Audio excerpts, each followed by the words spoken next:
वो बहुत परेशान हो रही थी। बारिश का पानी तो बहुत पहले ही आ गया है। धीरे धीरे ठंड भी लग रही है। मैं अपना पक्का घोंसला नहीं बना सकी। अब मैं क्या करूं? बारिश का पानी तो सीधे मेरे घोंसले में आ रहा है और धीरे धीरे घर के अंदर टपक रहा है। अब मुझे किसी की मदद लेनी ही चाहिए, नहीं तो मेरा घर पूरी तरह भीग जाएगा और जो अनाज है वो भी भीग जाएगा। टूनी चिड़िया कुछ अनाज लेकर उड़ने लगती है और किसी से मदद लेने चली जाती है। वो उड़ते उड़ते बहुत सारी चिड़िया को अपने घर में रहते हुए देखती है। उन्हें देखकर वो बहुत खुश हो जाती है। उड़ते उड़ते वो कार कौवा के घर के बाहर आ जाती है और उनके घर में पहले से ही बहस हो रही थी। घोड़ी कौवा, उठिए और मुझे कुछ खाने को दीजिए। मेरे पेट में बहुत जोरों से चूहे कूद रहे हैं। तुम्हें पता भी है मुझे कब से भूख लगी है। सुन रही हूँ आपकी आवाज़। मैं बहरी नहीं हूँ। मैं क्या करूँ? घर में भोजन खाकर मैं नहीं बैठी हूँ। मैं भी तो भूखी ही हूँ। अरे दो ना खाना, हम दोनों मिलकर खाते हैं। मुझे बहुत जोरों से भूख लगी है और तुम्हें भी भूख लगी होगी ना। अच्छा, यहाँ क्या अनाज हमारे घर में उगते हैं? यहाँ अनाज का एक दाना भी नहीं है। कहाँ से तुम्हें खाना दूँ? मेरे पेट में भी तो चूहे कूद रहे हैं। अरे यह बारिश भी रुकने का नाम भी नहीं ले रही है। काश अनाज खुद हमारे घर चलकर आता और दरवाजा खटखटा कर कहता, दरवाजा खोलिए, मैं आ गया हूँ आप दोनों के पेट में जाने के लिए। तभी दरवाजे पर टूनी चिड़िया दस्तक देती है और जोरों से आवाज लगाने लगती है। अरे गोरी कौवा, अरे काला कौवा, दरवाजा खोलिए। मैं बाहर बारिश में भीग रही हूँ और बाहर काफी ज्यादा ठंड है। कृपया करके मुझे अंदर ले लीजिए। तभी काला कौवा और उसकी पत्नी काली कौवी को आवाज सुनाई दी। आवाज सुनते ही काला कौवा बाहर आता है और बोलता है, अरे टूनी चिड़िया, तुम यहाँ इतनी बारिश में क्या कर रही हो? तुम्हें और कोई काम वाम नहीं है क्या, जो इतनी बारिश में इधर उधर घूम रही हो? नहीं नहीं काला कौवा भैया, ऐसी बात नहीं है। मुझे अपने घोंसले में ले लीजिए।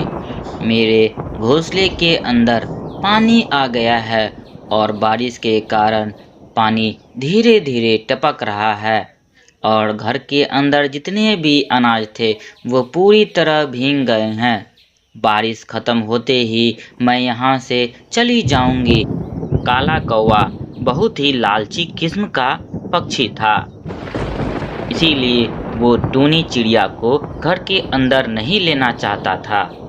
तभी कार कौवा को टूनी चिड़िया के पास अनाज की पोटली दिखाई दिया और उससे बोलने लगा, थोड़ी देर रुको टूनी चिड़िया, मैं अभी आता हूँ अपनी भाग्यवान कार कौवी से पूछकर।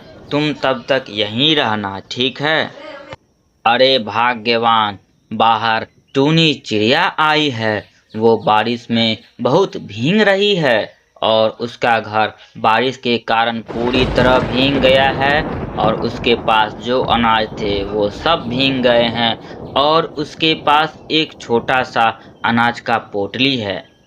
हमारे घर में बारिश रुकने तक रुकना चाहती है। क्या टूनी चिड़िया अंदर आना चाहती है? तुम्हारा दिमाग तो ठीक है ना? ये हमारा घर है, चिड़ियों की धर्मशाला नहीं। जब मन तब आए किसी पक्षी को घर के अंदर ले लूं। अरे भाग्यवान, पूरी बात तो सुनो। उसके पास अनाज की पोटली है। हम उसे अपने घर के अंदर प्रेम से बुलाते हैं और उससे वो अनाज की पोटली छीन लेते हैं और उसे हम दोनों मिलकर भगा देंगे और वो अनाज हम लोग छीन कर अपने पास रख लेंगे और हम लोग मज़े से खाएंगे। अच्छा, ये कितनी फायदे की बात है ना। प्लान तो आपका अच्छा है। वैसे तुमने बड़े दिनों बाद अपना दिमाग का इस्तेमाल किया है। चलो उसे अंदर बुलाते हैं और उससे वो अनाज की पोटली छीनकर हम लोग प्रेम से खाएंगे। टूनी चिड़िया बाहर से दोनों की आवाज़ सुन लेती है और वो उड़ते उड़ते वहाँ से भाग जाती है। अरे अरे, कहाँ गई टूनी चिड़िया? कहीं हमारी दोनों की बात तो सुन नहीं ली होगी। वो हमारी बात सुन ली। सत्यानाश हो, हमारी किस्मत ही फूटी है। बहुत दिनों बाद हम लोग अच्छा से भोजन खाने वाले थे।